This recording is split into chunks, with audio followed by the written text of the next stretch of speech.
कुलदीप सिंह सेंगर का नाम देश के सबसे चर्चित और जघन्य अपराध मामलों से जुड़ा हुआ है। उन्नाव रेप कांड के बाद न सिर्फ उत्तर प्रदेश बल्कि पूरे देश को झकझोर कर रख दिया था। यह मामला सिर्फ एक नाबालिग लड़की के साथ हुए अपराध तक सीमित नहीं है, बल्कि इसमें सत्ता के दुरुपयोग, पुलिस की भूमिका, न्याय की लड़ाई और पंडित परिवार पर हुए अत्याचार भी शामिल हैं।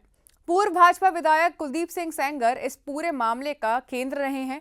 हाल ही में इस केस से जुड़ी 10 साल की सजा पर सुप्रीम कोर्ट में सुनवाई हुई, जिसने पूरे देश की नजरें इस पर केंद्रित कर दी हैं। नमस्कार, आप देख रहे हैं न्यूज़ 18 JKLH और मैं हूं आपके साथ नम्रता जैन। कुलदीप सिंह सेंगर का नाम देश के सबसे चर्चित और जघन्य आपराधिक मामलों में से एक है। उन्नाव रेप कांड से जुड़ा हुआ है। उत्तर प्रदेश के उन्नाव से पूर्व भाजपा विधायक रहे कुलदीप सिंह सेंगर पर वर्ष 2017 में एक नाबालिग लड़की के साथ दुष्कर्म का आरोप लगा था। पीड़िता ने आरोप लगाया कि सेंगर ने न अपने राजनीतिक प्रभाव का इस्तेमाल कर न सिर्फ अपराध किया, बल्कि उसके बाद पीड़िता और उसके परिवार को लगातार धमकाया गया। जब पीड़िता ने पिता से इस मामले में न्याय की मांग की तो उन्हें कथित तौर पर उस पुराने मामले में झूठे आरोपी के आधार पर पुलिस ने गिरफ्तार कर लिया। उसी गिरफ्तारी के अगले दिन पुलिस हिरासत में पीड़िता के पिता की संदिग्ध परिस्थितियों में मौत हो गई। यही घटना इस पूरे मामले का सबसे बड़ा संवेदनशील और गंभीर पहलू बनी। पीड़िता के पिता की मौत के बाद देश भर में आक्रोश फैल गया। आरोप लगे कि पुलिस ने सत्ता के दबाव में काम किया और हिरासत में पिता के साथ हुई मारपीट में उनकी मौत हो गई। इस मामले में जांच हुई और ट्रायल कोर्ट में कुलदीप सिंह सेंगर को IPC धाराएं 166, 193, 201, 203, 218 और 120B के तहत दोषी ठहराया। यानी ये पाया गया कि एक जनप्रतिनिधि होने के बावजूद उन्होंने सरकारी मशीनरी का दुरुपयोग किया, सबूतों से छेड़छाड़ की, झूठे रिकॉर्ड बनवाए और पूरे मामले में आपराधिक साजिश रची। ट्रायल कोर्ट ने सेंगर को इस अपराध के लिए 10 साल की कठोर कारावास की सजा सुनाई। अलग से दुष्कर्म के मामले में उन्हें पहले ही आजीवन कारावास की सजा मिल चुकी है, जिसे वो अभी भी काट रहे हैं। इस 10 साल की सजा के खिलाफ कुलदीप सिंह सेंगर ने दिल्ली हाईकोर्ट में अपील दाखिल की और सजा निलंबन और जमानत की मांग की। उनका तर्क सिर्फ ये था कि वो पहले ही 7 साल से ज्यादा की सजा काट चुके हैं, सह आरोपियों को जमानत मिल चुकी है और अगर अपील लंबी चली तो वो पूरी सजा यहाँ पर ही पूरी कर लेंगे।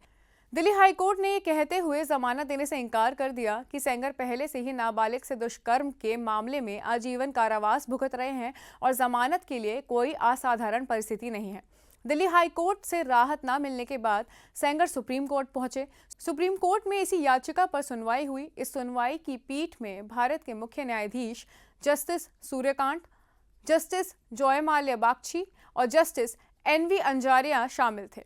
सेंगर की ओर से वरिष्ठ अधिवक्ता सिद्धार्थ दवे पेश हुए। उन्होंने कोर्ट को बताया कि आरोपी 10 साल की सजा में से लगभग 9 साल 7 महीने की अवधि काट चुका है। उन्होंने ये तर्क दिया कि अगर सुनवाई में देरी हुई तो अपील व्यर्थ हो जाएगी और इसलिए सजा निलंबन दिया जाना चाहिए।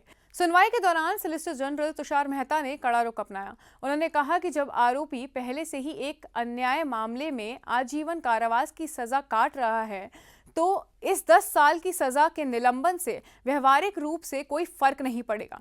इस पर मुख्य न्यायाधीश ने कहा कि ये देश कानून के शासन पर गर्व करता है। सबसे खतरनाक अपराधियों को भी अपने बचाव का मौका दिया जाता है। जब SG ने कसाब का उदाहरण दिया तो CGI ने साफ किया कि कसाब को भी निष्पक्ष सुनवाई मिली थी और यही कानून का राज है। सुप्रीम कोर्ट ने सेंगर को किसी भी तरह की तत्कालिक राहत देने से इनकार कर दिया। कोर्ट ने कहा कि वो सीधे सजा निलंबन पर फैसला नहीं करेगा, लेकिन अपील को अनावश्यक रूप से लंबित नहीं रखा जाना चाहिए। इसी संतुलन को बनाए रखते हुए सुप्रीम कोर्ट ने दिल्ली हाई कोर्ट से अनुरोध किया है कि वो इस मामले की दैनिक आधार पर सुनवाई करें और 3 महीने के भीतर अपील का निपटारा करें। कोर्ट ने यह भी स्पष्ट किया कि मामले के गुण दोष पर कोई टिप्पणी करना भी उचित नहीं होगा, क्योंकि मामला अभी विचाराधीन है। सुनवाई के दौरान अदालत ने मीडिया ट्रायल को लेकर भी कड़ा रुख अपनाया। वरिष्ठ अधिवक्ता महमूद प्राचा को मुख्य न्यायाधीश ने फटकार लगाई। CGI ने कहा कि अगर आप किसी मामले में वकील हैं तो मीडिया में जाकर समानांतर ट्रायल चलाना स्वीकार्य नहीं है। न्यायिक प्रक्रिया की गरिमा बनाए रखना अनिवार्य है। आज की सुनवाई का निष्कर्ष ये रहा कि सुप्रीम कोर्ट ने ना तो सेंगर को राहत दी और ना ही मामले को अनिश्चितकाल तक लटकने दिया। कोर्ट का रुख ये स्पष्ट करता है कि कानून ना तो भावनाओं के आधार पर चलता है और ना ही दबाव में। आरोपी को सुनवाई का अधिकार है, लेकिन ये अधिकार पीड़ित के अधिकारों को न्याय के हित के ऊपर नहीं हो सकता। सुप्रीम कोर्ट ने सभी संबंधित अपीलों को साथ साथ सुनते हुए निर्देश दिए। सीजेआई ने कहा कि नैतिक प्राथमिकता वाले मामलों में रिमिनिशन का दावा बेहद विवादास्पद है। कोर्ट ने माना कि सजा अवधि एक कारक है, लेकिन निर्णायक नहीं है। कोर्ट ने ध्यान दिलाया कि आरोपी कुलदीप सिंह सेंगर एक अन्य मामले में उम्र कैद की सजा भी काट रहा है। पीड़ित और दोषी को अधिकारों के बीच संतुलन बनाए रखना जरूरी है। कुल मिलाकर सुप्रीम कोर्ट की ये सुनवाई ये संदेश देती है कि कानून भावनाओं या दबाव से नहीं चलता।